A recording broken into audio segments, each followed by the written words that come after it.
Hello, welcome back to Our Bookshop. I'm Ben Moorhouse. So another author interview. This time we're talking comedy and the wonderful Arthur Smith, the godfather of comedy, you might argue. And he's written two or three books, but the most recent one was 100 Things I Meant to Tell You. It's almost like a follow-up to his memoir, things he'd forgotten to say, frankly. But I have a long-standing relationship with Arthur, known him for many years through my comedy roots, and it's always a pleasure to spend any time with him. So do enjoy this wonderful little interview. All right. Hello, Arthur. How are you? Ben, delighted to see you and love your little bits in the background there. Very nice setup. I like mine's a bit chaotic, but there you go. I can't claim any ownership to any of that. That's entirely my wife. I think, yes, it came with the territory of marrying my wife. She came with a whole heap of trinkets. Oh, well, they look rather nice. I think you should pick one out and show it to me. Good grief. Okay, let's pick a... You've never looked at them this closely before. No, I know that she dusted them earlier as well. So Good. I know there's a story about this one actually. Oh, good. And let's hear it. So I think my wife's might be grandfather was part of the people that dug the Suez Canal. I think it's right. grandfather or great grandfather. And this was some marble that was found as a chunk. And so he sculpted this bit of marble, which I don't know if you can make it out. It's a little sort of cat. Yeah. Attempted sphinx, maybe. I don't know. So, yeah. Oh, that's beautiful. It's kind of got a little personal piece, isn't it? Which is rather nice. Anyway, it's less about me. Less about me. We're here to talk about you. Yes. And so you produced a new book, 100 Things I Meant to Tell You. Is this things you'd forgotten to say in your memoir from 2009? Well, it was some of those, and then it was also things that have happened since. There's most of it is probably stories that have happened since I produced that. But yes, and then there's some poems and some rants and rampages, and was it your idea? Ideal for someone who's got a short attention span. Was it your idea for the book, or were you approached and saying, "Come on, Arthur, it's about time"? Well, I was approached and they said, "Do you want to write a book?" And I thought about it, and I had a few ideas, and I thought, well, I've got lots of little things. Yeah. So yeah, I came up with the idea of and the title. Yes. Nice. And there are exactly 100 in there, obviously. There are, and it's particularly nice photo of you as well.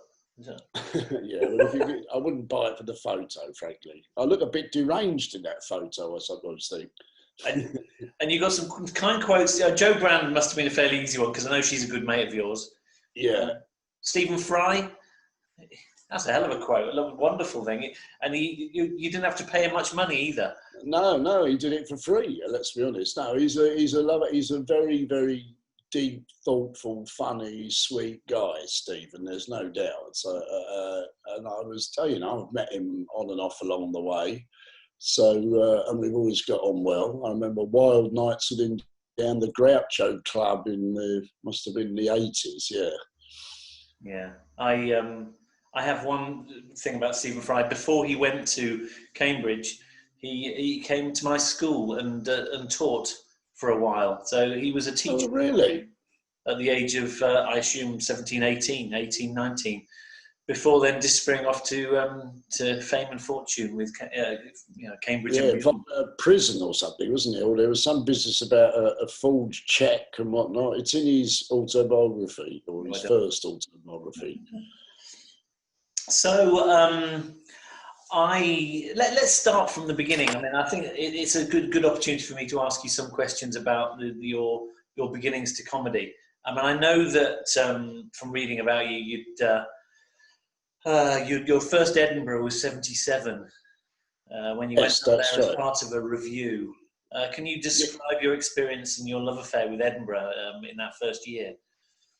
Yes, it was. I had been to Edinburgh once before because my brother was a student there, and he was 2 years older than me, and I'd gone up to stay with him when I was 16 or something, which was very exciting. So I'd already had a good vision of Edinburgh. And we turned up. There were 5 of us in the cast.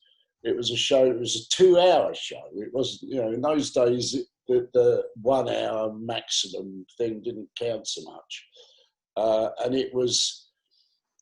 There was dancing and singing and sketches and dressing up. It was, a review, as they were called then. And at that time, the only comedy that there was at the Edinburgh Fringe were reviews, usually student reviews. There was no stand-up then. That didn't start until 82, I think. Well, it wasn't been long before stand-up started, but yeah. I mean, I was thinking because the Comedy Store, I think, started in 79. Is that right? So that's right. The same year as Mrs. Thatcher came into power. I mean, it's a sort of. It was a kind of comedies punk was started. So comedy, whilst it started in London, it didn't migrate to Edinburgh for another year or two. No, that's right. Well, initially it was really just a Comedy Store, and then there were a few clubs in and around London. And then, I think 82. And then, of course, now you're swamped with stand-ups. But stand-up comedy then was the prerogative of, people like, all their names pleasing me. I'm beginning to forget them all, apart from Jim Davidson, Bernard Manning and Stan Baldwin and whatnot. And they tended to wear twinkly suits and do kind of old gags, a lot of which were quite racist, homophobic, and we were the new brush on that sort of thing, because I went from doing the review to doing stand-up. So I was used to being on stage, and I'd been in a band as well for 2 years. Now you listed a few of the old school, Bernard Manning and Stan Boardman and Frank Carson, who were the kind of the old guard. And you did you? What was the date of your first personal or singular performance on stage? Well, it was at the Comedy Store to do a tryout act, to do 5 minutes at the end, and I didn't. I was on the second show at that time. There was a show that started at 8, and then another one that didn't start till midnight. I think it's quite late anyway. And I kind of got there early, and then I was trying desperately not to drink. I was a bit of a boozer in those days before I went on, but I think I had one pint. And I didn't do that well. I was too sort of, anxious. And so I didn't do it again and went back to the band and the review. And then 6 months later, at which point the Comedy Store had closed a bit while it changed premises, I started comparing. Right, I used to call it that rather than MCing then, but whatever, around little pubs, and then I built up a lot of stage time, and in a way that's the most important thing you need. The more time you're on stage, that's where you really learn what it's like. And you recall any of your first gags? Any of them still there? I still do them all. Well, I remember my very first one at the Finbar Arms. I came on and I couldn't get the microphone wasn't turned on, but then it was a very small venue, so there was a series of shouts, and someone from the audience came up and turned it on for me. I remember. I remember. I tell you another. I'm reminded of another line I did early on there. That now, particularly now, it's given me cause to think, because I used to do it was a Rastafarian considers William Wordsworth. And I used to hang out with some of the Rasta guys in London then, and I would say, I wander lonely as a cloud. Him float on high, him move and dance. When all at once me see a crowd, a host of golden ganja plants. And early on, I did this at some benefit or something, and someone shouted out, racist. And I thought, actually, a white guy doing it, however affectionately, and that was the last time I ever did that until now, which I only drag it out as an example now. Yeah. Things were changing a lot then, and slowly, when the only one and the young ones went on TV, that began to sort of TV became interested, and and so the comedy, the alternative comedy boom took off. Brilliant, brilliant. And when did we're probably jumping. When did Daphne Fairfax turn up? When? Oh yeah, she was. Well, she's still around occasionally. The reference here is my memoir's called "My Name Is Daphne Fairfax" because the gag was, oh well done, Ben. The gag was, "Good evening, everybody. My name is Arthur Smith. Unless there's anybody here from Streatham Tax Office, in which case I'm Daphne Fairfax." That was, I did that for years, that joke. And in fact, when I did my memoir, it was the publisher said, "Oh, why don't you?" The editor said, "Why don't you call it 'My Name Is Daphne Fairfax'?" And then when the book came out, I got a letter from a lady in Southend, I think, whose name was Daphne Fairfax, saying that she'd had a lot of attention paid to her unexpectedly. So I then sent her a free copy of the book. And she wrote back again saying, "Oh, I really enjoyed it. It's the first time I've read a book for 20 years. So here's to the real Daphne Fairfax, if you're out there somewhere." So you famously always start on stage with that line, but I understand you retired the line for a period and you brought it back as well. So yeah, it's at the moment it's retired, but then of course at the moment all my material's retired and all so is everyone else's. So I've got a couple of other openings. And my name is Arthur Smith. You might have seen me in the recent production of The Crown, where I played Princess Margaret. And then I used to have one about, "I'm Arthur Smith, don't get confused. I know some people have come here expecting to see Aerosmith or something," because genuinely that did happen once. Really? Okay. I think someone came and thought they'd bought a ticket for Aerosmith. And the people also used to sometimes think they got Arnold Brown, because Arthur Smith, Arnold Brown, they're the same sort of name. And that got me confused sometimes. But of course, it's actually not my real name, Arthur. It's not Brian, is it? Well done, Ben. Yeah. Well, my middle name is Arthur, but when I joined Equity, the Actors Union, they couldn't have two people with the same name, obviously, because otherwise everyone had changed their name to, Johnny Depp, and then get a lot of work off the back of it. So I initially put down, though, when they said, "What name do you want?" Captain Wanker, but pleasingly, there already was a Captain Wanker, but anyway, they said no, and I went with Arthur, and that's my middle name, and I've been called Arthur at school a lot, Arthur. It was a joke name then, but of course you can't move for Arthurs now. No, it's entirely trendy because of you, I suspect. Yeah, they're all named after me. So, I suppose this book is essentially a series of tales. What surprised me was it wasn't all humorous. There was a lot of heartfelt stuff, a lot of quite serious elements to it, issues of mental health, issues about all sorts of stuff, which for me is a credit to it, and it makes it a much nicer and a much better read rather than just expecting just guffaw every page. And there's 100 different things. I've read through probably virtually all of them, and I've selected a few. Which perhaps let me start with one. I've got. I was particularly taken by Secret Garden. Oh yeah, the game Secret Garden, which what a great game. I mean, do you want to explain how that works and who invented it with you?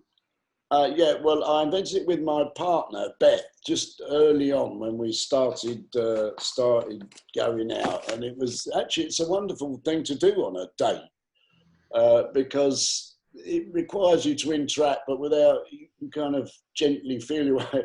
But I'll explain what it is. You have to be sitting in front of a block of flats or block of anywhere where there are lights on. In my case, where it's near where I live in a big block of flats in Balham in Duquesne Court, and just down the bottom there, if you go around the back, there's a little secret garden with a chair, and there's all the flats there. And each contestant chooses a line which one floor or 3 floors if there's 6 of them, and if there's 2 of you. And then you sit there and watch it. You should usually play this sort of as night is falling, right? It's not compulsory. And then you get a point for every time a light goes out, every time a light goes on, every time someone appears at the window, And essentially that's it. So you sit there watching, and someone gets a point because that's their floor, and then a light goes off down here, and someone else gets a point. It's a very tranquil way of passing the time, and there's not much happens. It's quite a slow game, but that means you can just sit together and look and enjoy each other's. There was another one. We referred to Stephen Fry earlier. Now, tell us about Elvis, the cab driver. Oh my goodness, yes. This was a long time ago. Must have been the 80s, yeah, or early 90s. Anyway, I got invited. Stephen Fry was having a party, and he invited me, and I was a bit drunk, and I decided to get a mini cab there.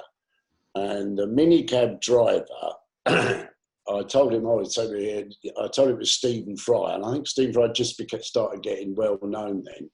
And the driver, well, you'll see the story in the car, who turns out, he says he's an Elvis Presley impersonator.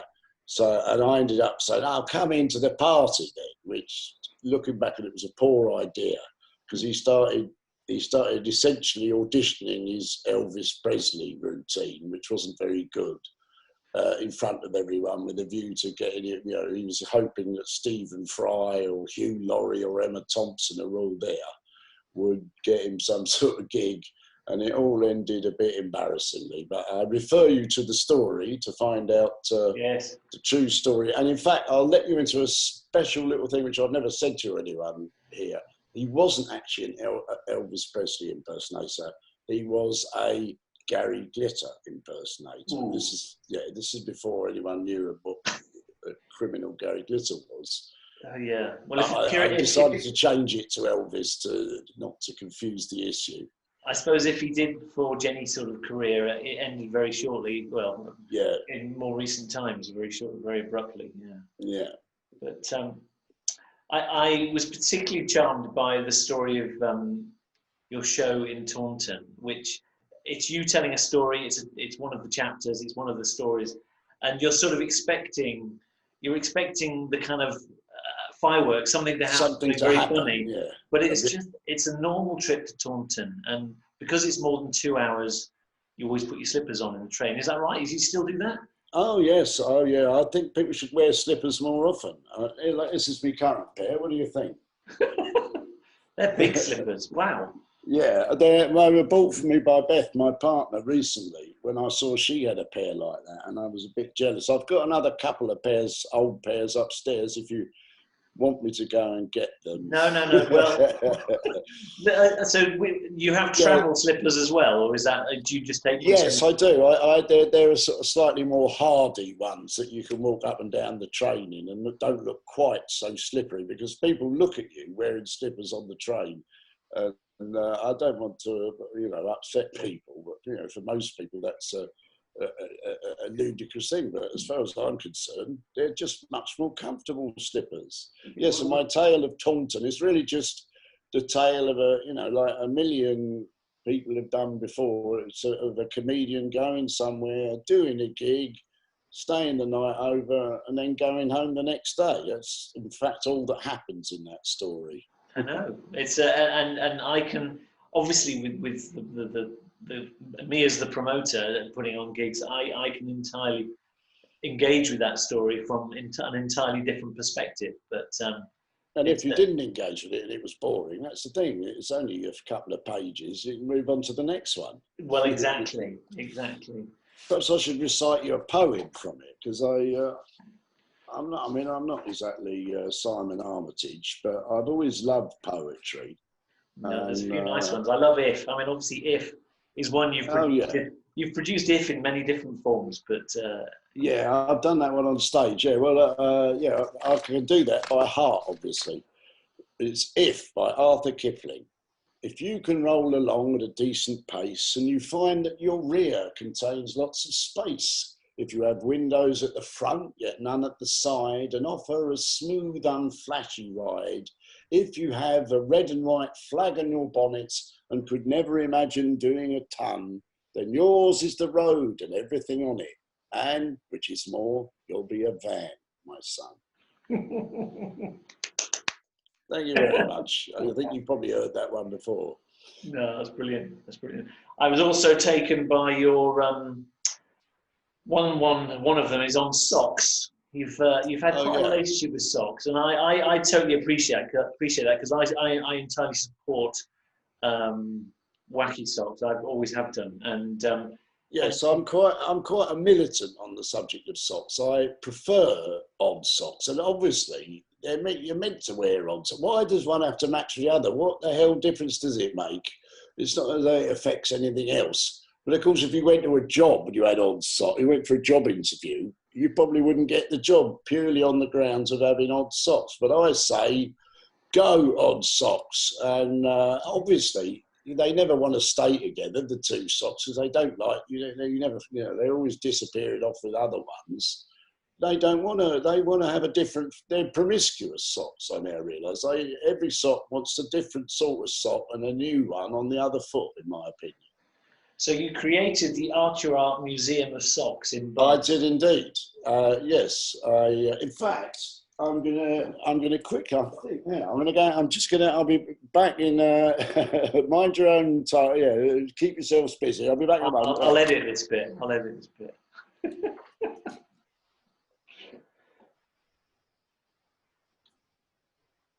Here I come. Now, can you see that? Yes, very much so. Yes, this is the sock that belonged to Alexander the Great. So it's over, I don't know, 2,000 years old. And right, anyway, I'll put that back down there now. We'll put these back on. But that was one of the exhibits from my Art Museum of Socks. Yes. You apparently, your friend Ali Day, who I do know, she assisted getting a load of different socks knitted for the purpose of pretending to have loads of famous people's socks. Yes, you'd be amazed at the number of deranged knitters there are out there who just sort of love knitting above all else. I suddenly remember actually my auntie used to. She was always knitting. Oh, have you ever learned how to knit? I haven't, but my wife does. And she actually used to work in Bermondsey, on Bermondsey Street, I think. She worked for a knitwear company, and she was in charge of all the knitters. And so she would do, they were a proper design company called Artwork, I think they were called. And so she used to ship all the yarn off to all these knitters all over the country. And then they would send back fully knitted jumpers. And then they would be high fashion. This would have been back in the early 90s. So have you still got a nice old knitted jumper your wife has made? I think I probably have somewhere, but I don't. If watches this and you have got one, and she now realises you don't appreciate it, you'll be in the doghouse. Well, exactly. Yes, I have to have a look through the bottom drawer somewhere. Good. So the Arthur's Seat. Anyone who's been to Edinburgh knows the heritage of Arthur's Seat. I actually always thought it was named after you, frankly. But it does form the basis to your favourite comedy gig ever. Is that right? Or certainly a. Well, it was possibly one of my, certainly if I had to choose, it's a little game I play at the end of every year. What was the best gag I did that year, or the one I enjoyed most, or whatever? This would definitely be in the top 2 or 3, because I did an outdoor show, which I've done quite a few of in my time, but this particular one was taking place near the Pleasance in Edinburgh, which is near the foot of Salisbury Crags and Arthur's Seat.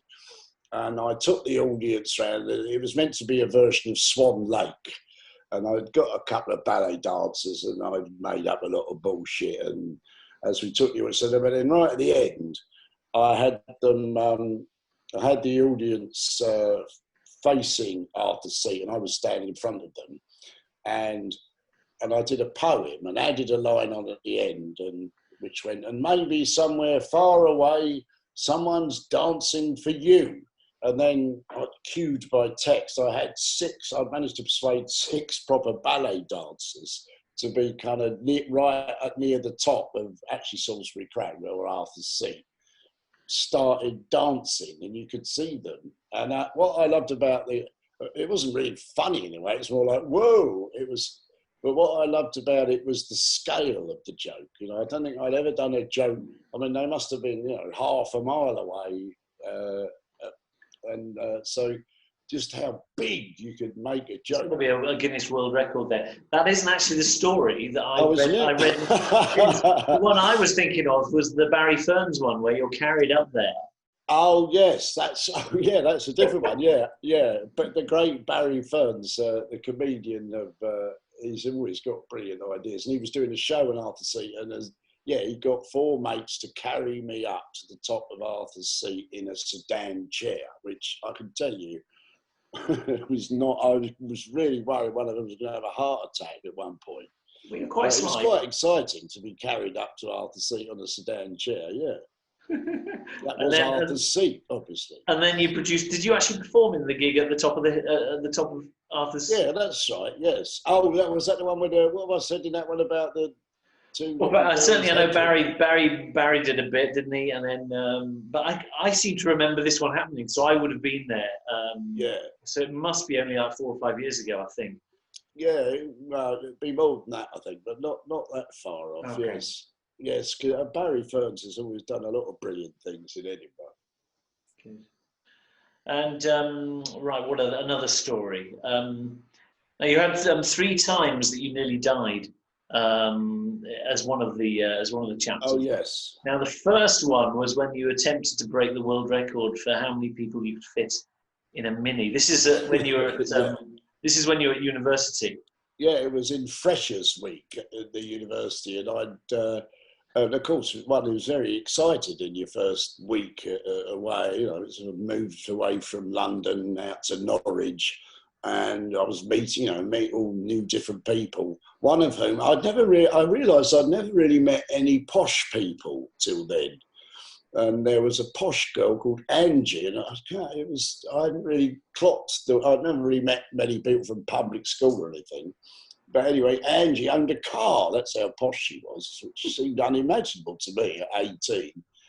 And we were all, and she said, and it was a mini. And she said, well, we had a competition. How many people could you get in a mini? Which used to be a bit of a thing then. And so a bunch of us squashed into this mini, and I was actually sat on the bonnet. And then Angie, I think she probably had a couple, started driving the car. So I'm sat on the bonnet. And there was 2 people on either side of me on the bonnet too. And then Angie had her sort of head sticking out of the window, and then she suddenly zoomed up to like 40 miles an hour or something. And I was feeling myself slipping down the front of the bonnet, and I couldn't grab the 2 girl students there because I would have pushed them. So I could just feel myself, and I started screaming, "Stop, stop!" And just as I was about to fall off the front of the mini, she slowed right down. And I think it's quite an interesting exercise, trying to remember times you nearly died in order to, it's a way of getting through it. I said, well, at least that didn't happen. Have you ever nearly died? I had virtually the same incident, but I was the only one on the bonnet. Oh, really? And also on the bonnet? Yeah, it was just me on the bonnet, and it was similar at university as well. So we were both fine though, so it's not. Well, obviously. And then, the other one is one about 2 cows come rushing at me during the.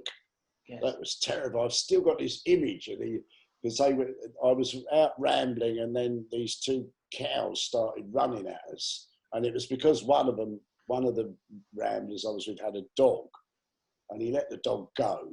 But they came, and I was at the bottom of the hill, and they came steaming down the hill, and I could, it's like, that's the best I could do to enact it here. But they were just feet away from me, and I thought, I'm dead. But then they just separated and ran round me and carried on after the dog, which had got ahead.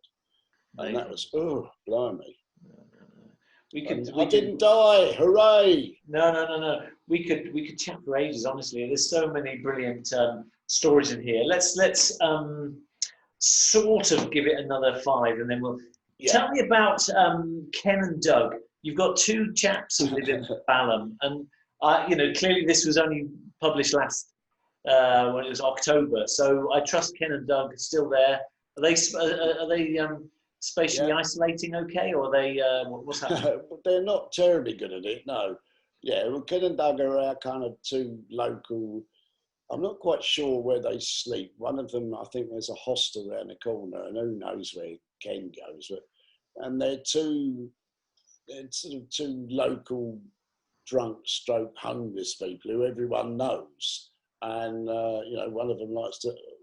one of them doesn't say much, he just sort of sits. They both sit on benches drinking cans of beer, and they don't really talk to each other, but you can see this bond they have. And I sometimes look at them when they're having a good time and think, well, maybe that's not, they're probably happier than a lot of the people who go marching past them to get on the tube in the morning. This is obviously before lockdown. Yeah, and I always kind of give them money or a cigarette or something, and they're always very pleased. That's another thing I have in that story, I think, about. I've got this idea for a charity, fags for homeless people and refugees, because, I shouldn't smoke, obviously, but although apparently it staves off COVID-19. I don't know about this, but that's a theory I've heard. That's what someone said, that fewer smokers get it. Anyway, but to give cigarettes to homeless, they're just so chuffed, because obviously no charity is ever going to endorse that so I'm setting up my own charity. Yeah, Ken and Doug like to fag, that's for sure. I've read in references about your father in not just in this book, in your main memoir as well. And it's true that he was in Colditz, is that right, or is that? Yes. He was captured at El Alamein in 1942, and then was a prisoner of war in a Italian sort of slave camp, then down a copper mine where he was slave labour. And he eventually ended up at Colditz Castle in Germany, and was released there. He was liberated there in 1945.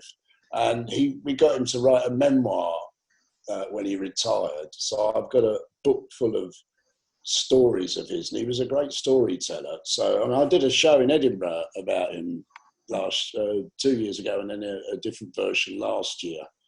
And in fact, there's still some publishing interest. I'd like to promote it in making. I'd like to write a kind of book around my father's memoir, because obviously his war stories are dramatic and extraordinary, but he does them. He became a policeman after the war, but he reports them in quite a stately kind of way. There's no hysteria or emotion, but he says, and then the shooting started, and I heard the people on either side of me just get a thud, and then they fell to the ground, and it's full of stories. And then his times he seemed to be quite popular with the ladies, as they used to say. This is all prior to meeting my mother, obviously.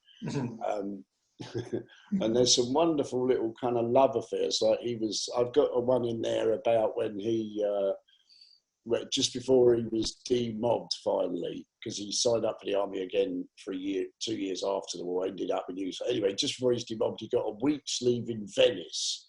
And he'd never stayed in a hotel before, and it was clean sheets, and it was Venice, but he was sharing a room with a guy. But then he met this Italian girl on the beach who wore a bikini, which had just been invented then. And they had this week-long love affair that was not to be. I mean, neither of them spoke each other's language, so I'm guessing there was quite a lot of fun. And then right at the end, he offered her some money, and she thought, she got angry, because what did she think? She was a prostitute. She didn't really mean. He was just trying to, because she had been orphaned in Milan, that Italian woman, and so had fled to Venice. Anyway, then but in the end, she stormed off. But then he discovered years later that she'd gone to try and find him at the army camp in Pula, where he was stationed, but had been turned away. And he obviously often wondered. It was like the ultimate holiday romance, really. That was amazing, amazing. So he wasn't one of those. Did he ever tell stories of those that did escape from cold ears? Well, not really, because one thing people don't understand is that you're only allowed to escape if you were an officer. And my father wasn't an officer. He was essentially like the servant, because there were a lot of posh guys at Colditz, the prominente, who could potentially be used as hostages and whatnot. There was, Lord Lascelles and the son of Earl Haig and someone related to Churchill. And my dad was essentially like their waiter. His job was to, which as far as he was concerned, was much better than being down the copper mines and whatnot. He was a private, and so his job was to essentially wipe the arse of a bunch of old Etonians, which of course we all continue to have to do. So can I recommend that you just get that book done, because that sounds amazing. And yeah. I need someone to commission me, really. So any publishers out there, I've got a bit of it would be really good. It'd be brilliant. It'd be brilliant. Listen, Arthur, thank you so much for spending the time this afternoon, having the chat. So 100 things I meant to tell you, as well as Arthur's memoir from 10 years ago. But that's the one we've been chatting around. Well, thank you, so much, Ben. And may I wish you all the best with your bookshop, and I advise everyone to rush down there and buy it, and bollocks to Amazon. We'll be opening, we're actually opening on Monday, so that's our first, and hopefully we'll get a comedy gig going. Yeah, so I hope to see, do feel free to book me. I love the gigs at Tring. Brilliant. All right, mate. Thank you so much. Cheers. Bollocks indeed to Amazon, and thank you very much to Arthur for his time last week. We have indeed opened as a shop, and we are here taking orders. But anyway, give us a call, 01442 827 653, to get hold of Arthur's books, and or follow the blurb under this video, which you'll see. We've got stacks more author interviews lined up, already recorded, which I'm going to be posting a few this week. So please keep an eye on the YouTube channel and get yourself subscribed. And we'll see you next time for the next one.